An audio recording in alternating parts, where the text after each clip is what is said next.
এরে আমি চাই না। মানে আপনি ডক্টর এ- ইউনূস সরকারকে এই ইউনূসের আমি চাই না। কাকে চান? হ্যাঁ, কাকে চান? আমি চাই হাসিনা যেরকম চালাইছে আইছে, হাসিনাই আয়ুক। আয়া যেভাবে আগে চালাইছে এখনো সেইভাবে চালাইবো। নারীরা দেশ চালাইতে পারে না। হ্যাঁ, ইসলাম আবার এরকম আইনও আছে, দেশ নারীরাও চালাইতে পারে। বুঝলেন, এরকম হাদিসে আছে, কোরআনে আছে। তো ওরকম যুক্তি নিয়ে ওইভাবে চলুক।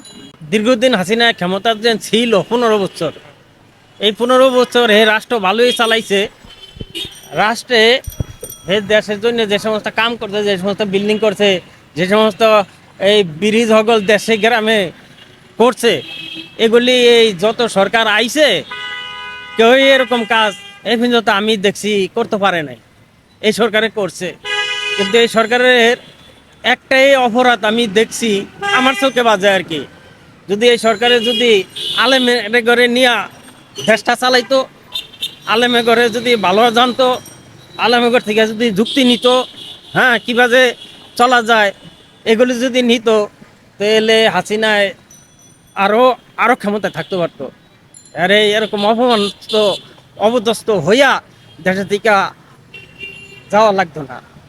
আর এখন এই যে দেশ স্বাধীন করছে স্পোলাভাইনে কয়, ছাত্ররা কয়, কিন্তু দেশ স্বাধীন করছে, হাসিনা লড়াইছে, এটা ঠিক আছে, লড়াইছে, লড়াই আনতে হেরা কি কাজ করে? হ্যাঁ করে তো কোনো কাজ করতে দেখি না। হেরা আমরা এই যেই দ্রব্যমূল, যে চাউল, তাই তরকারি, আমাকে যে সমস্ত প্রয়োজনীয় জিনিস, এগুলি সব কিছুরই তো দর দিন দিন বাড়তেছে। হাসিনার আমলে রিক্সা চালাইয়া 1000 টাকা কামাই করা কোনো ব্যাপার ছিল না। আর এখন 500-600 টাকা কামাই করতে মাথার গাম পাই পড়িয়া যায়। তো এই দেশ স্বাধীন করতে ফলাফাইন বলে, তো কি কি স্বাধীন করতে আর কি লাভ করছে? আমি তো কোনো ল্যাপটপ দেখি না, আর আমি কোনো পরিবর্তন দেখি না। 1000 টাকার বেশিও কামাই করতাম, বুঝছেন, আধাবেলা গাড়ি চালাইতাম, 1000 টাকার বেশিও কামাই করতাম। এখন তো রোডে প্যাসেঞ্জার ওঠে না, প্যাসেঞ্জার পাই না। আর প্যাসেঞ্জার পাইলেও প্যাসেঞ্জাররা কয় যেখানে 50 টাকা যাইতাম সেই ভাড়া কয় 30 টাকা। তো বাধ্য হইয়া 30 টাকায় নিতে হয়। এই সরকার আমায় দিয়ে কোনো দেশের কোনো কাজ করে না। এই রাস্তাঘাট, হ্যাঁ, এই যে ভার্সিটির ভিতরে কত রাস্তাঘাট হইয়া রয়েছে, থালা হইয়া রয়েছে, এর অন্য অন্য জায়গায় থালা হইয়া রয়েছে, হ্যাঁ, দুগা বালু আর এই খোয়া হালাইয়া দিলেও তো গাড়িগুলি ঠিক মতন চলে। এরা তো এই কাজটুকু করে না, তো এ রাষ্ট্র চালাইব কি বাজে? এ রাষ্ট্র চালানোর মতন কোনো যোগ্যতা আমি দেখি না। মানুষে চায় কি? রাস্তাঘাট ভালো চায়, হ্যাঁ, দেশে আয় উন্নতি চায়, দেশের মানুষ কীভাবে শান্তিতে থাকতে পারে এগুলি চায়। তে তোকে এগুলি কিছু দেই না। এমন বাড়িয়ে গেছে, সব কিছুতেই বাড়িয়ে গেছে। চালের দর বাড়ছে, তাই তরকারির দর বাড়ছে, মাছের দর বাড়ে, হ্যাঁ, তাই তরকারি তো আর বিদেশে তো আসে না। হ্যাঁ, তো এগুলির দর বাড়ে কি? আরে এরে আমি চাই না। মানে আপনি ডক্টর ইউনূস সরকারকে এই ইউনূসের আমি চাই না। কাকে চান? হ্যাঁ, কাকে চান? হাসিনা যেরকম চালাইছে আইছে, হাসিনাই আয়ুক। আয়া যেভাবে আগে চালাইছে এখনো সেইভাবে চালাইবো। হ্যাঁ, অথবা আগে যেই ভুল করছে, জমাতের মানুষ লয় না, ইসলামের আইন ইয়া করে নয়, তাগরও সহযোগিতা করুক আর তার আইনও চলুক।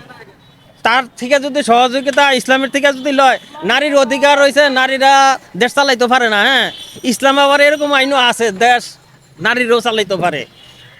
বুঝলেন, এরকম হাদিসে আছে, কোরআনে আছে।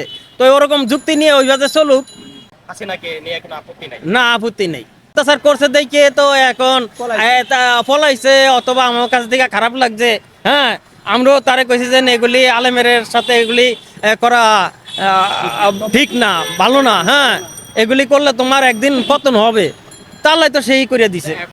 ওনার যে কাজগুলি করছে, এই কাজগুলির যে ভালো করছে, যে কাজটা ভালো করেন সেটা কইমু না। আঙ্কেল, আপনি এই যে ভালো কাজগুলো দেখেন, আমরা তো অনেক জায়গায় দেখেছি যে অনেক লুটপাট হয়েছে দেশে, অনেক টাকা পাচার হয়েছে আওয়ামী লীগের আমলে। হাসিনা এবং হাসিনার মন্ত্রীরা অনেক অর্থ পাচার করেছে। তো সেগুলোর ব্যাপারে কি বলবেন? হেগুলার ব্যাপারে দেখেন, আমি যদি রিক্সা চালাইয়া যদি 1000 টাকা কামাই করতাম পারি, তা আমি 200 টাকা ব্যয় করতে কোনো একজনের দিয়ে দিতে কোনো ব্যাপার লাগে না।